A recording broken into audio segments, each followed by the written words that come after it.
Добро вечер, гледате анализа. Добро вечер и за моите гости. Насер Селмани, новинар. Добро вечер. Добро вечер. Мерисел Белјали, универзитетски професор. Добро вечер. Добро вечер и Александар Кржаловски, директор на МЦМС. Добро вечер. Добро, околу последната вест, Мицковски вели дека нема потврда за средба на НАТО самитот во Хаг овој месец се разбира, со бугарските представници. Најавува дека ќе стапи во контакт со Европскиот совет, односно со председателот на Европскиот совет Кошта, за да се информира дали има најава за средба, дали бугарската страна најавува, сака да има средба со македонската. Муцунски исто така соопшти дека нема никаква потврда за средба со Радев и Силјановска. Тоа е последната. И сега, вести моето прашање, зошто Мицковски бара од Кошта, например, да посредува или да ја праша бугарската страна, а тој самиот не иницира практично средба, односно да стапи во контакт со својот бугарски колега или со други бугарски представници. Зарем не е тоа во македонски интерес да се инсистира на средба и да се затвори конечно бугарското прашање? Можеме лево надесно да одиме со Селмани, но... Па, мислам дека Мицковски бара изговор. Ако ја следите неговиот наратив од почеток околу деблокирање на процесот на преговори со Европската Унија, вие знаете дека прво почна со стратешко партнерство со Унгарија и виде дека таа приказна не врви. После тоа почна да не убедува дека бил прв кај Трамп со новото нормално, дека тој прв го започнал тој процес, па другите ќе се редат зад него и од тоа ништо. Сега на некој начин глуми иницијатива дека сака преговори со бугарите, а мислам дека Бога моли да тоа не се случи. Мислам дека само слеп не може да види дека ова влада не е заинтересирана за сериозно да отвори преговори со Европската Унија, затоа што мислам дека не само ова и претходната имаат проблем затоа што видите тие ако почнат преговори ќе треба да почнат да го демонтират процес системот кој ги донесе на власт, а тоа е практично да се бориш против себе. Тие зборат за реформи во судството, ама ви гледате што се случува во судството. Уствари тие не сакаат реформи во судството, сакаат судството да го стават под контрола. Гледате примерот со обвинителот Коцевски. Значи, тие вршат притисок до момент кога органите од судството, дали од обвинителство, од судството, покажуваат некоја лојалност кон нив и после критиката, нападите стишуваат. Така да, ја нито очекувам, нито мислам дека нешто ќе се случи, ова е само играње, замајување на јавноста. И обид да се покаже дека Бугарија е таа што блокира, и дека ние сме жртвата, знаете, дека Европска Унија е нефер кон нас, дека ние сме жртва, дека ова што не се случува на нас, на никој друг не му се случува. Тоа е политика на алиби, барате изговор да некој процес не го истерате. Мислам дека и да нема никакви изгледи дека Бугарија ќе смени став. Како? Мислам, ние бараме од некоја европска земја или Европска Унија или европски политичар да оди да ги истепа бугарските политичари и да смена став. Тоа нема да се случи, не иде тоа така. Бугарија е во комотна позиција. Ние колку повеќе се изложуваме, видите, доаѓаат и новинари и дипломати кај нас и приказната е прочитана. Ова шоу што се прави за домашна употреба, не се прави за странскиот фактор. Странскиот фактор има прочитано играта. Тоа не го прават нив да ги замајуваат. Ова игра е за да замајат македонската јавност. И добро успеваат во тоа. Па успеваат затоа што прашувам, не констатирам.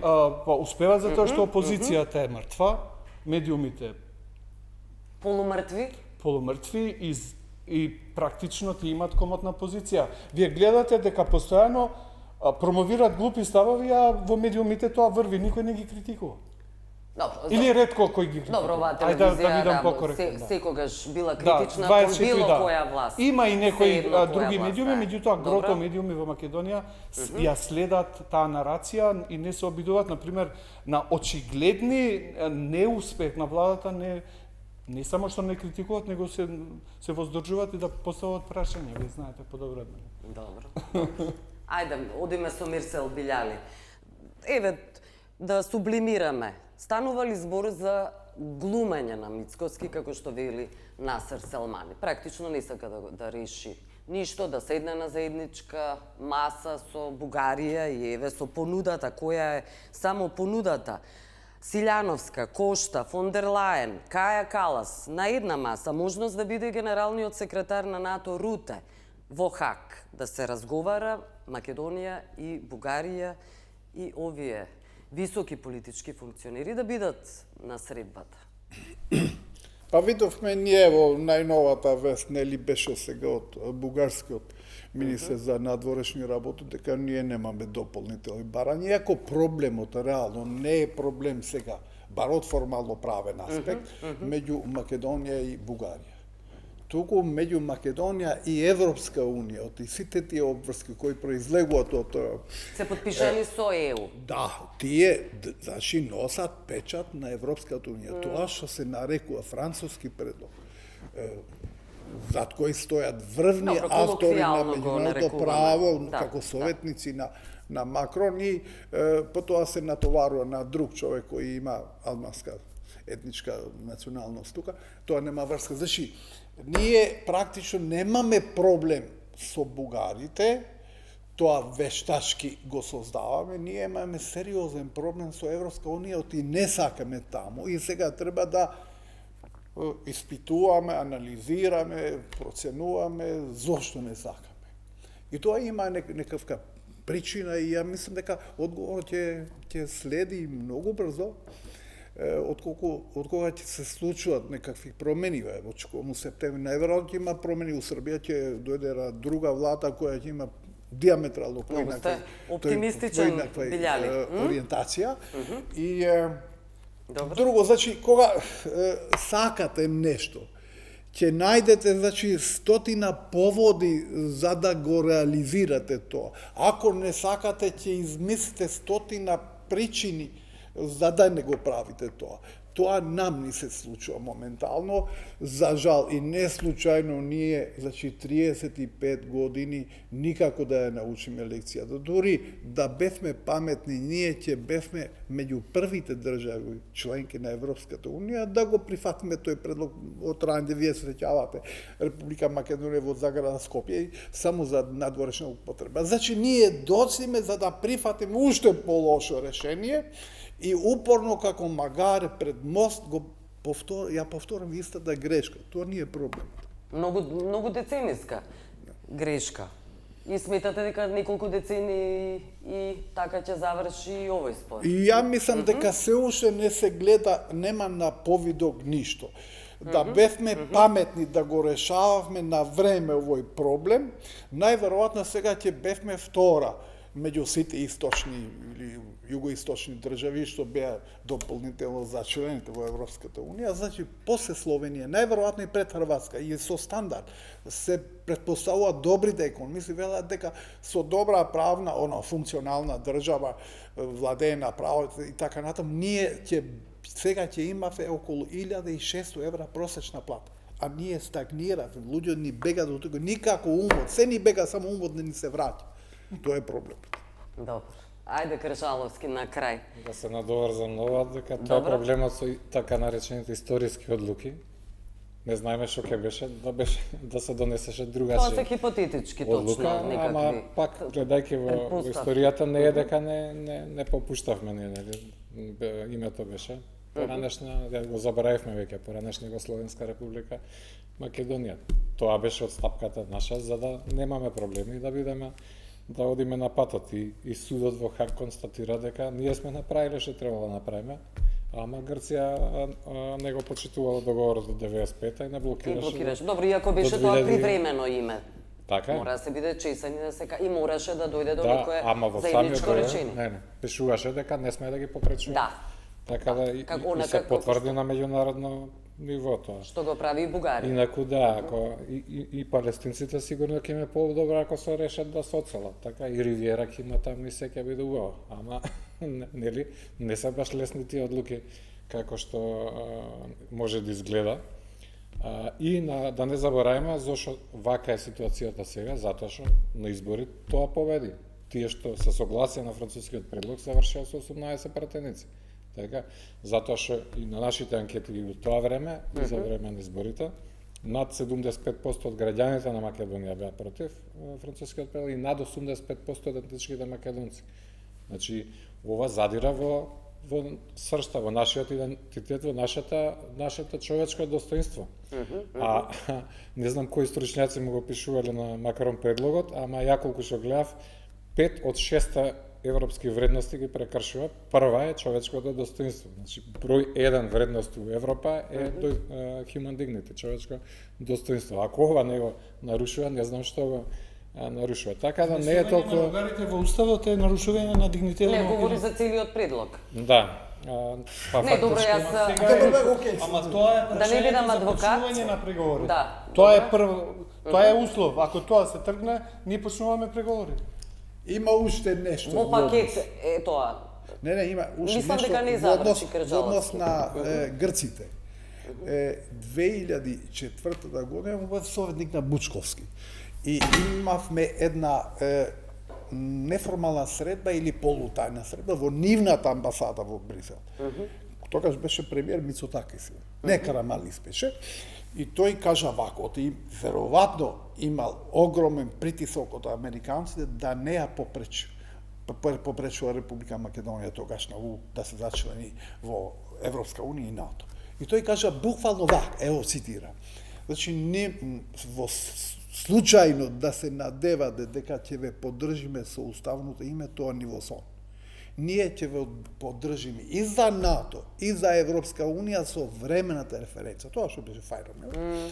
Значи, меѓутоа, дојде Груевски 2006-та и се тоа се сврте наопашки, значи со антипатриотизам. Значи, ние и тука пропушивме втора шанса, што мислам Кржаловски, не знам дали ја знае, јас со полна одговорство што кажувам, ево јавно, нека излезе некој, нека го негира. Значи, тоа е кажано, ќе ве поддржиме и во Европска унија, и во НАТО со фирм. А што ги спречуваше во 2008 да го направат тоа? Во време на Не, самитот на ама НАТО. дојде друго, дојде Груевски, почнаа од антика да бара етногенеза. Тоа е веќе приказна долга. Тоа е веќе изминирано Што е комплетно. различно, него Александар уште стои таму, па сега не е проблем тој. Така да... Добро, ајде да завршете Кржаловски. Да, добро, сакам да кажем, основата на оваквото насојање на ВМРО ДПМН е одбазирано на мнозинското мислење во државата.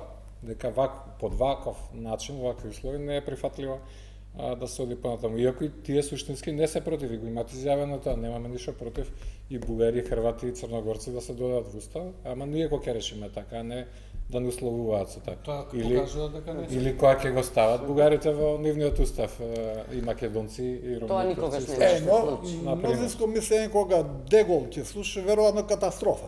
Значи, кога се решава државнички. Може сите да те замразат. Кржаловски има интересна теза, вика мнозинскиот народ. А Кржаловски Не, мислам, мнозинството на македонци, па Ами тоа не тоа е иде. исто. И тоа не иде, нема врска. Ама 75% знаете, сите да, граѓани, ама знаете, 85%. ама јас Да, многу да, ради гледам и следам како се изгради тој став кај македонците. Со брутална пропаганда, со полувистини, со невистини. Реакцијата беше Ма која реакција, јас ти кажувам, видите ние на- знаеме како се гради јавно мислење. Луѓето Не, беа господ- 2 години изложени на Бомбардирани. невистини, на полувистини. Ама кои 2 На години? две Кога години. беше реакцијата после НАТО самитот? Еве збориме за овој НАТО самит. Исто се случуваше на претходниот. Ја- И таму ја ви зборам- Макрон ја што му ви направи на зборам- Пендаровски, така таму се реши, се донесе модифицираниот француски предлог. Така Францускиот предлог е кој го одби извлеку- францускиот предлог? практично Ковачевски рече него големите си Ковачевски на пресконференција. речи, американците сака да не извлечат од таа мат позиција со бугарите. Бугарите има поголеми барања. И затоа американците рекоа, ова е модусот, ајде затворете го прашањето, нека почнат преговорите. Затоа што за Да речеме за нашите партнери, ако некој, пошто цело време велат стратешки партнери, ама јас чисто сумњам дека некој ги смета за стратешки партнери. Очигледно имаат некои други партнери, стратешки партнери. Не се сака, ја ви тврдам дека не е проблем Бугарија. Проблемите се многу сериозни. Ја мислам дека еден од проблемите Србија нема да дозволи Македонија пред нив да влезе во Европската унија. И тоа српско влијание тука, ја мислам дека си ја врши перфектно. Па вие следете ги медиумите во Македонија и Србија, иста реторика. Иста, како еден да ги води. Како еден, како Вучич да им ја пишува агендата. И после, ама македонците се против. Па нормално дека ќе бидат против, кога македонците не слушат ништо друго. Освен тоа дека сме жртви, дека бугарите се фашисти, дека Европа нас не сака, дека, не знам, британците не бомбардирале, абе луѓе, некои работи се од... Па германците беа срамнети со земја. И по таа логика тие што треба сега да прават со французите и британците? Треба војна да отварат. Некои работи се затварат. Не можете вие историски прашања да ги враќате и да ги коригирате. Тие се затварат и не разговарате за нив. Идете напред. Затоа што никој... Мора да помогне да не се разговара за историските прашања што се у преговарачката рамка. Па комисијата како ќе работи. Видите, не можете вие со предпоставки, ама ние ако го смениме уставот, тие пак ќе не блокираат. Па дај да го видиме тоа. тоа. Како не може, значи рековме, никој нема друг да не блокира, после Грција испадна и Франција и Бугарија. Следна ќе биде Холандија заради корупција. Ама што на пример? Што треба? Не може да кажуваме се дека нема да има. Ама како вие подпишувате нешто и после викате не важи. Не ми се допаѓа. Па нормално, па и договорот со Бугарија, и протоколите, и француски предлог. Не може да држава сте, ама подпишал заедно. Не е битно тоа кој подпишал. Вие држава, континуитет имате, морате обврските кои што ви произлегуваат од тие договори да ги почитувате. Ја ви тврдам дека не се проблем бугарите во уставот. Нешто посериозно. Прво е отпор на заробената држава, пошто ова земја уште е заробена, не е демократска земја, не е функционална демократија. Вие можете да речете мнозинското граѓанство. Како е дојдено до тој став? Ако луѓето не слушат, немаат можност да слушат различни мислења, различни ставови, па вие гледате, имате вие еден бивш амбасадор, да не му спомнам името, последниот месец ги врте сите телевизии. И ги промовира и вие ќе ми речете дека тоа е случајно. Абе луѓе, не е случајно, очигледно некој им ја одредува уредувачката политика на медиумите, не. Ист амбасадор, ист човек, со иста приказна, дури како да ја научил на памет приказната. Значи, ја ви тврдам дека македонците се предмет на драматична манипулација. Од медиумите, од политичките партии, од така наречените интелектуалци. Па ја имав една емисија, луѓето не сакат веќе да зборат, затоа што ако кажат нешто, ќе ги прогласат за предавници. И имаат право луѓето, зошто да кажат? Добро, немаат право. Немаат право да немаат право, ама ако вие, своите идеи, ставови, ама видите, ако вие, демократијата така се развива, ама ако против вас владата, институциите, на линчве... И треба да молчите? Ама тие, знаете, еднаш, два пати, три пати, еве, да не спомнам луѓе. Бе викам еднаш, два пати, цел живот вика тоа го правам, што сум сменил, вика? Ништо не сум сменил, само... Да се откажуваат од борбата за демократија. Видите, демократијата е процес вековен. Процес, меѓутоа, демократија е систем на вредности кои што политичките актери ги прифаќаат.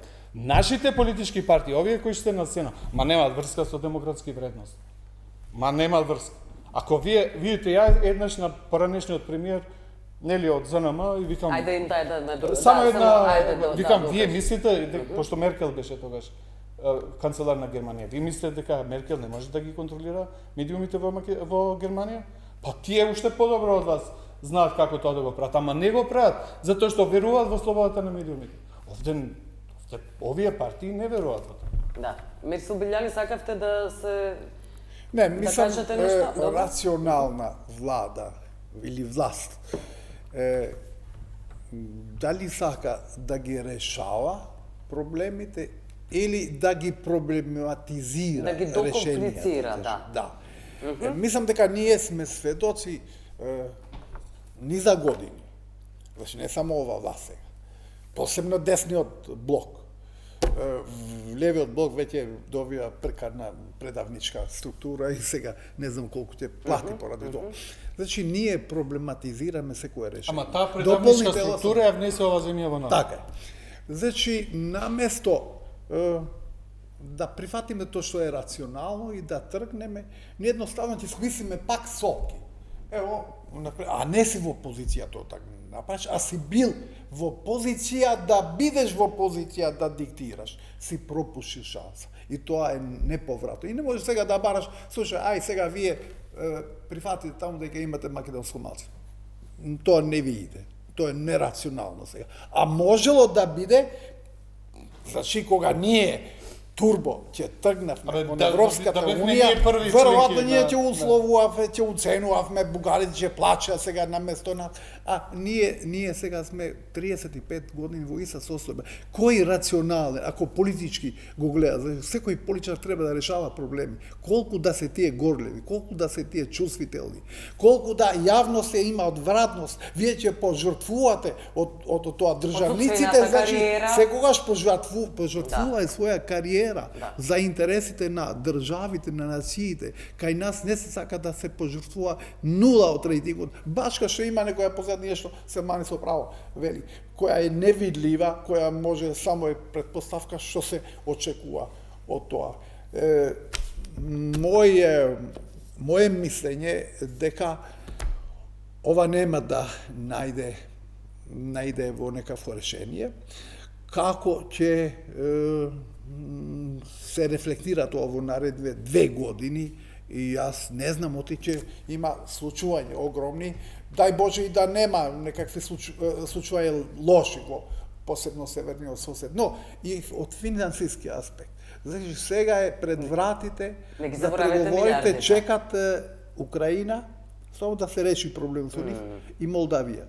Замислете колкава територија, колкав буџет треба од Европска унија да премине кај нив, наместо кај нас. Ние дупка ќе останеме и никој нема да разговара со нас. Најлошо е тоа што се добива впечаток кај граѓани дека сите не молат. Европска унија едва чека ние да отидеме таму, ама ние поставуваме услови.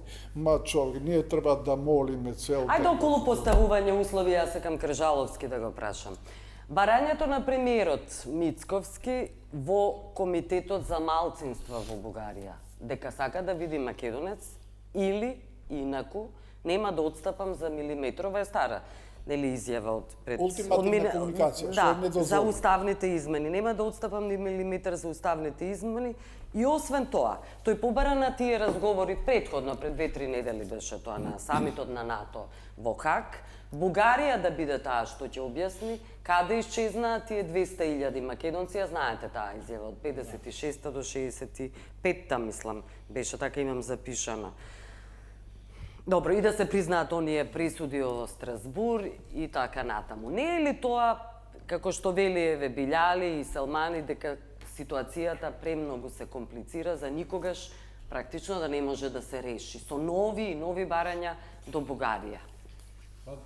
Да стане невозможно. Пред да бидат изборите лани, парламентарните, ВМРО настапи со 3 идеи како ќе го решава проблемот со Бугарија, јасно ставајќи на знаење дека нема да ги изгласи уставните измени доколку нема чекор на добра волја од другата страна. И првото беше одложено дејство, што има логика, бидејќи окей, ќе го направиме ние тоа, ќе ги направиме сега уставните измени, ама ќе стапат на сила кога ќе влеземе во Европска унија, што е многу рационален, што би рекол Мерсо, предлог. Бугарија го торпедираше тој што јули лани одма ни подразни. Вториот предлог беше да се измени преговарачката рамка, да се исфрлат протоколите, односно да не се дозволи со Историската комисија да има било каква улога во текот на преговорите, односно да се користи како изговор за следна блокада. Да. Ја кажувам ова следна, бидејќи затоа кажав, бидејќи ние 4 анкети направивме од 2011 до 2018 некаде за прашањето со Грција со спорот, додека не се реши него со Северна, и меѓу последните прашања беше што е стравот на граѓаните, ако ете се согласиме. Прашувавме дали да се смени, да не се смени, какво име да биде вакво, така. Што е стравот позади. И најчест одговор беше, и тоа убедливо мнозинство, дека ова нема да биде последно. Дека ние ќе се согласиме, ќе смениме, пак ќе не блокираат. Дали Грција, дали други. Што биле во право. И сега тоа испадна во право. Значи, секогаш вака е лесно кога на нов проблем кој ќе речеме вака да направиме, нема да се случи ова. И после кога се случи, кој е крив? Така да знаеме, значи имаме и прекршија и привремена спогодба и други не блокира и така натаму. Да не навлегуваме у шпекулации. Сега тоа беше второто и тоа Бугарија го торпедира, за третото не ќе ни да чуе за барем една од тие 14 пресуди да се ефектуираат, односно да се дозволи регистрација на едно од тие македонски здруженија таму. Да. Значи тоа што го збореше пред избори ВМРО, за 6 месеци стана јасно дека Бугарија нема да го прифати и тука го право Насер го каже дека нема причина Бугарија да отстапи. Нема. Бидејќи го префрли топката ја префрли на Европска и тоа го користи како аргумент. Европска унија, расправете се со нив, нема што со нас. Сте подпишале и она што Европската унија го прави точно, двајцата колеги дека сите што дојдаа потврдија дека нема план Б, тоа е. Или ќе подпишете или ќе ги внесете бугарите во уставот или нема мрдање понатаму. Она што гледам дека се случува за ВМРО тоа би било самоубиствено сега да го направи. У најмала рака ништо нема да се случи до локалните избори, бидејќи планираат и таму да продолжат победата нели на овој бран. Дали потоа, ако навистина се случи така како што сега анкетите покажуваат убедлива победа дека ќе биде и пак ќе има 50 на општини во МРДПМН, дали тоа ќе биде доволна гаранција за да влезат похрабро во други решенија. Овој период, очигледно, барем така ми личи дека стратегијата или тактиката е да се подобри преговарачката позиција. Дури така ја објаснува премиерот, дека не е срушена и генерално таа се сруши со Преспанскиот договор, бидејќи имавме ние стратегија во парламент со консензус изгласана 2009 и со Преспанскиот светот се сруши. И кога ти ќе срушиш една позицијата, не можеш да ја вратиш назад, пошто сите други ќе викаат, па ќе дојде некој друг, ќе прифати.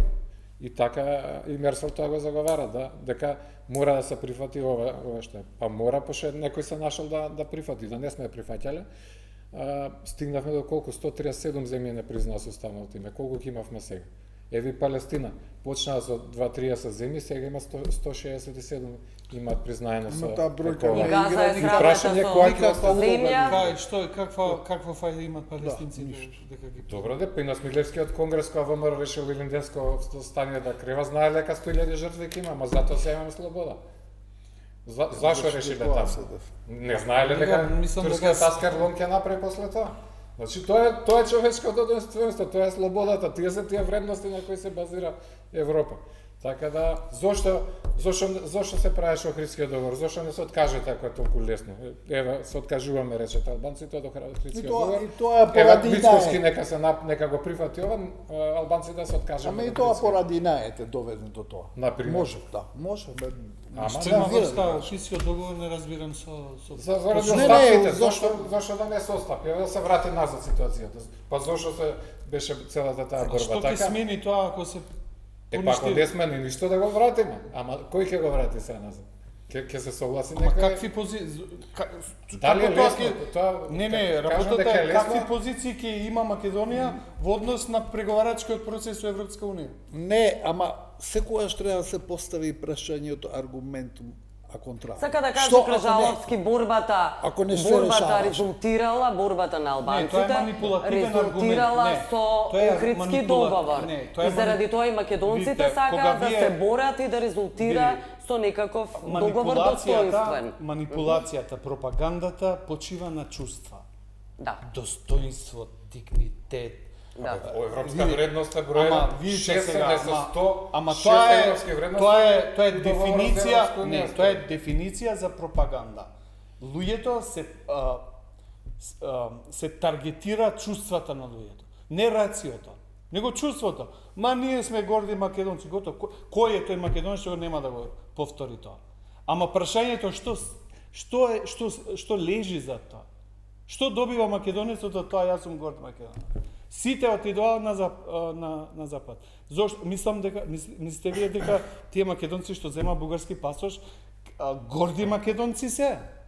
Па ја можам да претпоставам кога потпишале таму и кога давале изјави како се чувствувале. Како бугари? Па резултат е на таа горда политика. Како бугари, како може да се Затоа што чувствуваат? не, јас сакам да каде води оваа политика. Ја не верувам дека идејата е да се подобри преговарачката позиција на оваа земја, затоа што тоа гледаме не убедува пред изборите, не можат да го направат. Не можат и нема да го направат. Ако е изговор, тогаш ајде да видиме зошто е изговор. Навистина овие луѓе дали мислат за оваа држава, за овие македонци, ајде да ги заборавиме овие други, или имат некоја друга шема во прашање. Па ние го видовме Груевски. Па не било баш македонското прашање. Таму имало и корупција, имало и манипулирање избори, и местење суди, и крадење пари. Па не било баш. Прашањето е сега, дали тоа ни се сервира? Во име на патриотизмот да се украдат уште некоја милијарда.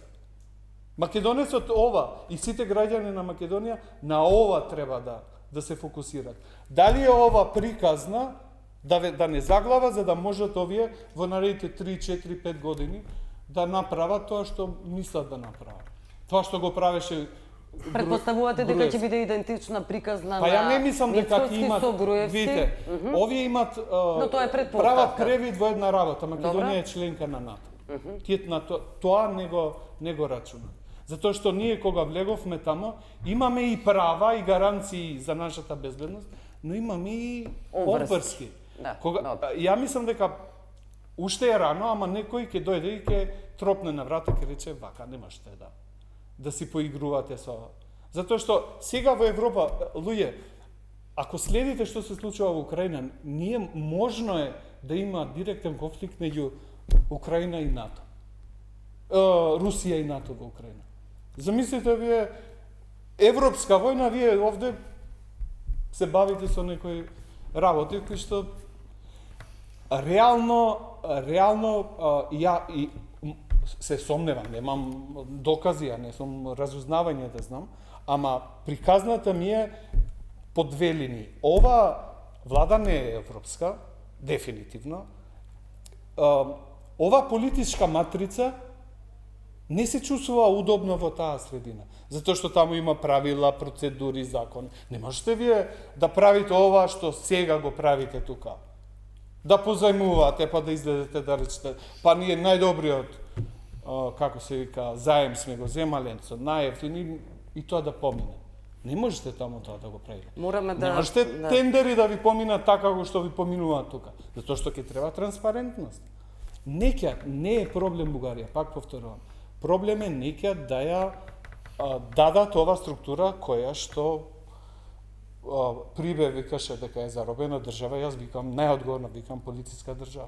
Затоа што начинот на функционирање, ја разбирам, па како Хитлер успел да ги како се вика да ги хипнотизира германци со пропаганда. Па зарем сите германци беа толку забегани. Таа пропаганда ги наведе луѓето да прават такви. Не сакам да правам затоа што не може да се спореди тоа што се случи таму и тука, ама методологијата е иста. Да се замајуваат луѓето, да се заглавуваат и после луѓето ќе си барат чаре, ќе си бегат, а овие се разбира ќе си прават пари. Да, Мерсел Билјали, но прво одиме со реклами и веднаш вие останете со нас. Во анализа сме, Мерсел Билјали сакаше да реплицира, повелете. Мислам дека цело време го вртиме тоа, настојувајќи да изнајдеме решение или оправдување на тоа дека ги повредуваме колективните национални чувства, националното достоинство и така натаму. Озвичи, ајде да погледаме рационално. Меѓународната политика не е толку милослива колку ние се замислуваме. Замислете, знаете колку милиони курди живеат во светот? Околу 45 милиони, тие нема држава. Имат тие национални чувства, имат достоинство. Зошто нема држава? Замислете, например, Источна Европа. која била под директ диктат на поранешниот Советски сојуз. Имале тие национални чудо, национално државно, сето газено беше. Или Германија беше бомбардирала, една цигла не остана скршена. Па трпеле некаква доминација од Запад, посебно германска со НАТО. Кажал некој дека тоа е окупација. Иако некој тивко тоа и го кажал, но се повикал некој на национално достоинство. Што е проблемот што нас толку многу тоа ни чини? Тоа е веќе психолошки проблем или манипулација со тој психолошки проблем. Жалам дека не дека немаме капацитет тоа да го решаваме, не сакаме да го решаваме, треба да биде магловито, да уловиме магло и да постигне други цели во име на горди национални интереси. Ајде Кржаловски кажавте дека имал 3 барања Мицковски за време на изборите. И сега јас да ве прашам, зошто, заради тоа што има мнозинство во собранието, зошто не се изгласа некаков документ кој би бил анекс со тоа мнозинство би можел да се изгласа и тој, овие сите барања за кои вие говорите, да бидат однесени во Брисел и да се каже дека да биде тоа, овој анекс, дел од договорот со ЕУ и започнување на преговори. Да се официализираат овие барања.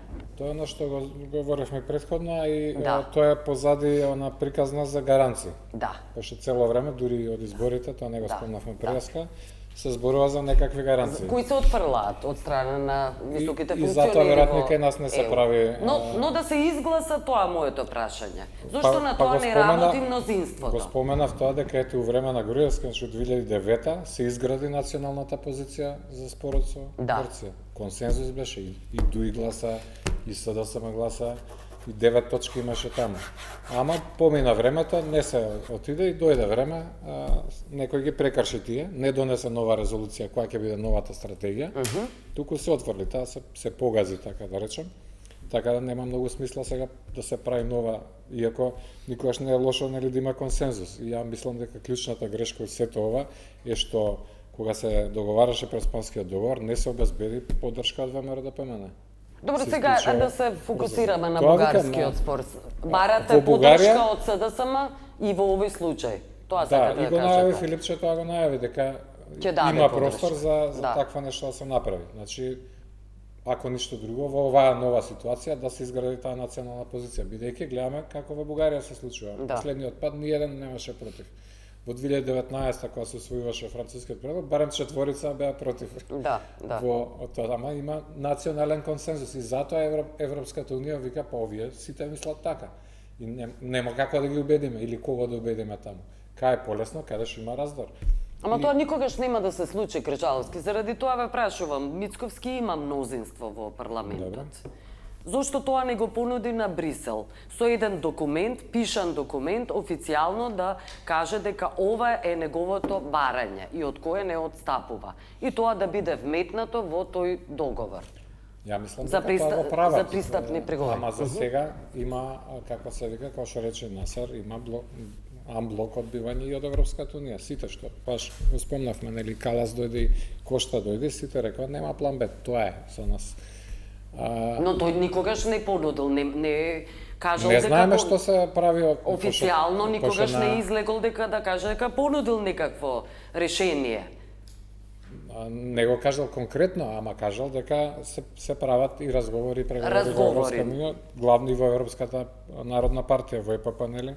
Дека таму, иако сега ќе видиме што ќе биде, например, на 24 јуни, со продолжението на седницата која се прекина за усвојувањето на извештај. За Европскиот парламент. Ја не очекувам, дури очекувам и да не се изгласа, бидејќи 2 години поред не се изгласува, ама не помина со волку галама, бидејќи друга влада беше, немаше отпор, така да речем, или она што го направи премиерот, да најави дека ќе се изгласа, па заради тоа се крена и во пратениците во Бугарија и го спречија во тој момент изгласувањето, презакажано за 24-ти, ама стратегијата на бугарските пратеници ќе биде да не се изгласа. Дали ќе успееме, бидејќи она што е проблематично за нашата позиција е дека Европската народна партија го побара одложување на гласањето, која требаше да биде наша страна условно речено. Сестринската партија на ВМРО-ДПМН. Во исто време сестринска и на ГЕРБ на Бојко Борисов и каде што е Андреј Ковачев, европратеник. Така да ќе биде интересен лакмус, односно тест како тоа ќе помине. Дали оваа политика или стратегија што ја тера сега владата со изнесување на нашата вистина, нашите позиции, има некаков ефект, бидејќи ако ништо друго, ова е веројатно најпозитивниот извештај Томас Вајц што го направи. Јас се сретнав со него кога беше тука и се изненадев пријатно колку работи се ставени од тоа што сме го кажале на тие состаноци. Вековниот идентитет за кој говори Мицковски. Да, пред 2-3 години беше прв пат македонски јазик, па така со тоа се другата влада со истите приказки ги продаваше дека голем успех било. Исто ова не е нешто да речем битно, ниту ќе помести, ама ќе поминува приказната во македонското општество дека е успех. Дали ќе донесе нешто, се сомневам, бидејќи колку што гледам во Европската унија се држи тој консензус дека сепак мора да се случат уставните измени. Прашањето е дали ќе се направи нешто, можеби извештајов ќе биде ВМРО ќе го представи како гаранцијата дека идентитетот заштитен, бидејќи ќе се експлицитно ќе се спомене дека нели вековно не е од 44-та како што барат бугарите, меѓутоа и со самата дискусија излезе на површината, бидејќи бугарите не може да го стават тоа во формално барање, дека сме од 44-та нација, а не претходно. Затоа ги измислија тие 5+1 и уставните измени, кои се во рамки на Европските конвенции за човекови права. Ама позадината е оваа, дека ние сме бугари, според нивните мислења. И затоа вака жестоко се обидува да го спречат тоа да стои во формален документ. Така да ќе видиме тоа ќе биде, ама секако не очекувам пред изборите било што битно и нашата влада направи и Европската унија да помести. Добро. Например, конкретно прашање. Ако, например, ја дури можам и да им го признавам ставот да речам, да, па има логика, треба, ама под услов од другата страна да ги терат реформите. Една година помина ова влада, не го враќаат, како беше членот во кривичниот законник? 36, како беше? 363. Зошто не го враќаат? Бугарите ли се проблем? Добро, најавија дека Ама најави една година, колку колку им треба? Знаете колку тоа им треба? Еден подпис. Како е направен предлогот да се извади, само правите на обратен правец. Истиот текст, само у потврдна форма, не дека го бришете, него го враќате. Зошто не го враќате? Бугарите, идентитетот. Луѓе, па, видите, интелигенцијата ни ја подценуваат. Нема смисла. Мене ми е криво што обичниот народ се фаќа на тие приказни, ама веројатно и не е крив затоа што тоа му се сервира. Очигледно да демонстрира дека навистина сака тие демократски институции, еве на пример судството, што е проблем. Европската унија има став. Не мора да ги менувате луѓето, менувајте ги навиките. Никогаш на судски имате, нели, во законот за судови има независен судски буџет. Така? Никогаш не се почитува. Никогаш до сега. Па како тие судови ќе се опремат, ќе бидат независни, ако не им ги даваш парите кои што си им ги ветил по закон? Папир немат. Замисли, папир, хартија, нема тоа, нема ова. Видите, да не се завркаваме. Мислам, приказната е многу очигледна. Нема политичка волја за радикални промени во Македонија. Мене ми е криво што на крајот сметката ќе ја платат обичните луѓе, тие кои што ќе ја платат. Веќе мисли, Салванија, не мислиш дека одамна ја плаќаат? Уште ќе ја платиме, ама не, чекај. Ние зема 200.000 бугарски пасош, ако и Албанија влезе пред нас, тогаш ќе имаме една нова реалност. Ќе имаме албанци со албанци тука, македонски албанци, со албански пасоши, така лесно ќе а од друга страна ќе имаме македонци со бугарски. Ќе дават ли лесно албанците албански пасош за македонските албанци доколку влезат во ЕУ? Онака како што Бугарија досега даваше. Па не гледам причина зошто не би дале. Ако хрватите дават. Отвори бизниси таму и така ги има број. Тие хрватите на хрватите во Босна им дават. Србите секаде дават пасоши на нивните, каде и да се. Бугарите најдоа тло, луѓе. Тоа зема затоа што тие луѓе што земаа бугарски пасоши, тие се европски граѓани. Ние ги подценуваме, ама тие кај одат ги третираат како европски граѓани. Ги уживаат сите права како европски граѓани. Работат, студираат. Но се колнат во македонскиот идентитет. Па видите Кога сега. станува збор за уставни измени или други отстапки кои Бугарија ги бара. Па таа е таа позиција на двојни стандарди. Или си националист и го браниш тоа, или си... Ама ја мислам дека тие луѓе беа принудени од овие големите патриоти во овие последните 30 години, ги однесоа на, како се вика, на таков. Затоа што луѓето имаат еден живот, 30 години, пола живот. Ајде, Билјани, Мицковски, потоа и Кржаловски. Мицковски вели дека се повеќе земји, високи политичари го одобруваат ова што го правиме и нашите аргументи да добиваат гласност околу Бугарија. Кои се политичарите кои го поддржуваат Мицковски? Јас до сега И одобруваат, како дека вели. некој одобрува ово што се прави тука.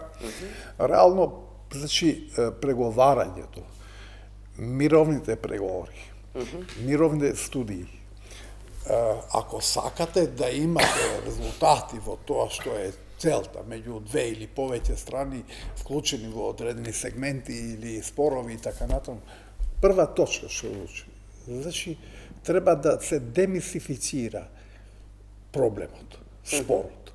Треба да се оземе чувствителноста која има етничка димензија, социјална димензија, гордост и така натаму. Значи, сето треба да се смирува и потоа можете да пристапите кон преговорите. Но, спротивно кај нас, значи, ако првиот човек доаѓа и фрли бензин во огин, тоа веќе изминаре комплетно изминирање на преговарачки, можниот преговарачки процес, пошто немаме таков процес, значи тоа оддалечување, унапред изфрлување на секакви можни преговори и тука треба да се сложи. Но, мислам дека долгорочно, отприка Насерово што го вели, не значи дека само пасоши, дека ќе повлечат бројни луѓе, граѓани кои ќе прифатат и ќе посакуваат да имат такви пасоши, по автоматизам ќе добијат одделни привилегии.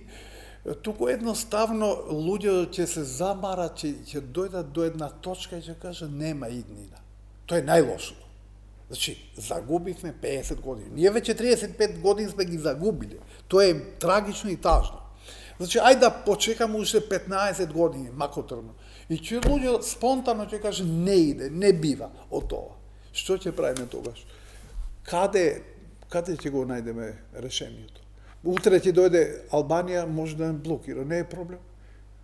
Или Косово ќе дојде да блокира. Знаете, Албанија дека има спор со Грција моментално 10 пати поголем спор од ова што има Македонија измислено со Бугарија. Кој е тој спор? Територијалното море, спор за територијалното море меѓу Албанија и Грција, кој трае веќе 10 години. Сега решението вака. Добро. Пошто не може да се согласиме, ќе го дадеме според конвенцијата од 1983 година, не на арбитража, туку ќе го дадеме на судот за поморско право со седиште во Хамбург. Тие ќе го решават и таа пресуда е задолжителна за двете страни. Спорот е решен. Значи, кога имате желба да го решават. Или со Перанскиот залив, имаше проблем Словенија и Хрватска. Го решавале. Зошто ние сме неспособни да ги решаваме проблеми? Дури ги продуцираме нови проблеми. Мислам дека не се проблем. Проблеми, туку ние ги вештачки ги создаваме за да не тргнеме по нормалниот пат, да останеме во ненормалниот пат, да функционира организираниот криминал. Ние сме, ево и сега, земавме колку? 7 милиарда и 8 милиарди за 7 месеци. Тоа значи символично нешто за граѓани. Тоа ќе биде шведска маса за комплетно структурата која го води организираниот криминал тука. И тоа ќе видиме од тие пари. Британците не дават така лесно пари. Пари не дават, имат милион причини за Ја што мислам го дека дават. британците со тоа ни фрлат Кој ти гума дават за пари, спасување. татко ти дават. Ни дават гума за спасување. Очигледно Европска унија ја испушти ситуацијата од контрола. Тоа ни е последната можност да Не е губа за спасување. Тоа едноставно има за тоа, тек ќе се види. Што стои за тоа? Најверојатно тоа веќе во Албанија почне да функционира и тука ние ќе бидеме принудени да прифатиме бегалци кои не ги исполнуваат условите законски за да добијат азил во Велика Британија и така ќе добиеме бројка од 4-5 илјади луѓе, ама сега тоа не се кажа, утре ќе се каже. Добро. Ама не е трагично. Јас тоа и го последна колумна. Тоа не го сметам за трагично. Како можеме ние да работиме в целиот свет, добро, окей, а тука никој да не дојде. А наши луѓе отишле како Тоа е азиланти во комплекс, Европа. сериозен комплекс кој треба да оздравиме ние сите колективно. Знам дека оваа планета за цело човечество. Ни еден педал земе не е да не исклучи за еден човек, или за една нација, или за една група. Добро. Ајде Кржаловски околу високите политичари за кои вели Мицковски, знаете ли, сте слушнале ли кои се тие кои го одобруваат ова што го правиме, нашите аргументи даваат гласност? Па не знаеме, бар неофицијално, ама например од приказната дека сме изолирани, се покажа дека не е баш така и Калас дојде и Кошта дојде, значи полека се слушаат приказните, дали ќе има ефект, тоа е друго, ама пак ќе речем ќе видиме брзо. Мицковски вели дека не знае дали ќе има. Веројатно ќе има многу поактивно после изборите, значи кон крајот на годината, бидејќи ќе има геополитичките притисоци со Украина и Молдавија напредокот на преговорите нивни, ќе влијае на Балканот.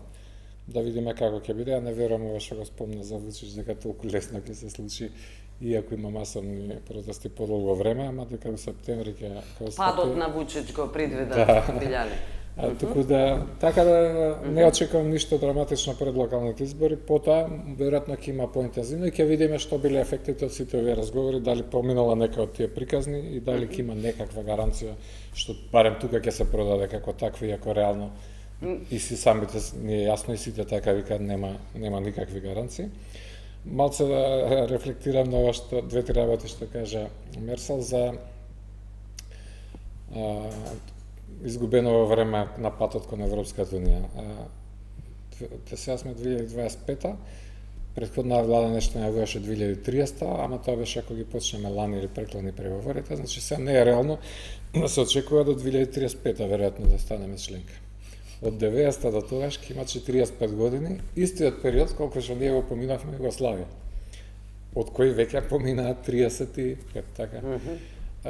И сега што е апокалиптично, мислам, не е добро, не е секако ќе беше подобро во Европската унија, се слагам со тоа, ама дека нешто па драстично ќе беше или Не верувате дека ќе имавме ние го живееме, викаме нема алтернатива, а ние 35 години ја живееме алтернативата. Што е толку драма без Европската? Еве не сме Не е ли Европска. драма кога не е драма. демократизирана државата? Само Добро, ајде Билјани.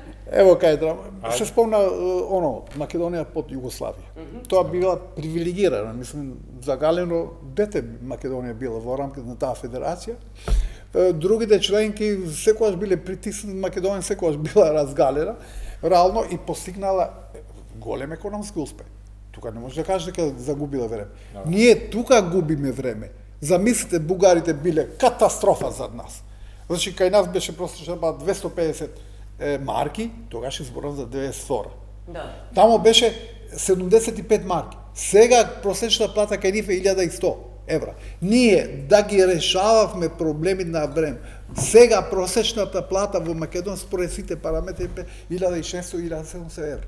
И кај сме сега ние? Кој ни брани да ги решаваме? Па не, ние сами не сакаме да ги решаваме. Се слагам Цикло со не нас брани, за да брани. корупцијата, ама темава ни друга, не парашањето беше што правиме со преговори. Ама зашто не ги решаваме тие проблеми кои што за кои никој не ни пречи, можеме да постигнеме консензус. Па така, Реформи ама тоа не тргна од сега, од 2012. Ама види, сега ќе рече некој, ама уште на почеток една година. Нели требаше Еден нема член проблем, во да. кривичен законник да вратат назад една година, Ама тоа така. веќе Ама се слагам со тоа. одсуство Нема на политичка волја. Кажа нешто многу интересно, враќаш филмот со Југославија. Ја мислам дека Цикле кажува нешто што Кржаловски. да, пошто се знае. ние така Не, добра, ама ве да, гледа. Кржаловски, извини. Да, гледам. Ама луѓе не така за да комуникација. Да. Мислам дека овој Видите, ако анализирате како ние станавме држава, СДСМ, ВМРО, како се формираше ВМРО, тој политички естаблишмент произлезен од комунизмот, тие ги создадаа овие партии. И мислам дека тој политички естаблишмент не е комотен со оваа констелација, ваква Македонија каква што е создадена. Не заборавајте, по разни политички, вие сте присуствувале по разни брифинзи 2008, се сеќавам, еден од овие, не е веќе активен политичар, рече, НАТО, може би, не, ЕУ, не ни треба. 2008, тоа беше пред самитот, значи, не е наивна тезата, а мислам дека тоа е поврзано со некое рекомпонирање, се надеват на некое рекомпонирање, тоа што Вучич и Рама се обидуваат да го направат во Косово. Мислам дека таму е филмот. Пошто знаат дека ако влеземе во сериозни преговори со Европска Унија, таа историја веќе останува во историја тие идеи. Очигледно, политичкиот естаблишмент во Македонија не е задоволен со оваа констелација на ваква Македонија каква што создаваме, е создадена, мисли дека може да создаде нешто друго, рекомпонирано, нешто се сеќаваш во 2001 излева со идејата за поделба на Македонија. Мислам дека до таму иде. А таа филозофија на некој начин се совпаѓа со идејата на Србија. Србија вели, ние не сакаме помирување со албанците, ние сакаме разграничување. И јас верувам дека српската држава има силно влијание во Македонија и тоа се гледа. Добро, блиски се политичките структури. Не зборам за обичните луѓе, види, па и на нас ни се комши, до вчера живеевме заедно со тој народ. Зборам за линкови политички, економски, безбедносни, за такви врски зборам, не за обичниот народ, што оди во, не знам, во Ниш да руче или да вечера, затоа што тоа е нормално. Зборам за овој другиот филм. Мислам дека мене ми е криво, искрено, пошто ми се сограѓани, живееме заедно, Македонија, македонците да сите карти да ги стават на картата на Србија.